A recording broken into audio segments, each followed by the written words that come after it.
Another example on the formula of ionic compound. To find the formula for barium nitrate. Let's see together. Barium is in group 2, so the ion is Ba2+. So since we know that barium is in group 2 in the periodic table, so it has a charge of +2. So now we have Ba2+. Nitrate ions are NO3-. Nitrate ions are one of the ions to be studied and are found here. Nitrate, which is NO3-. So now we have Ba2+, we have 2+ here, and we have -1 here.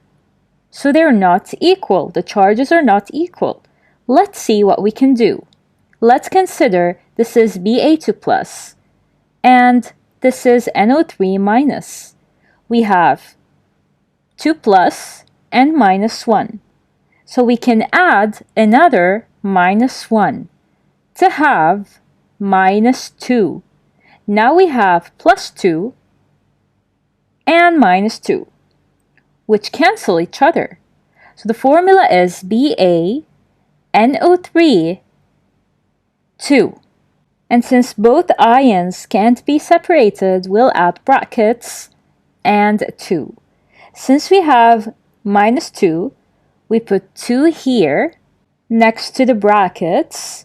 It refers to the N and to the O. So we have 1 atom of barium, Ba, and 2 atoms of nitrate inside brackets, and 2 outside. So this is the formula of the ionic compound called barium nitrate.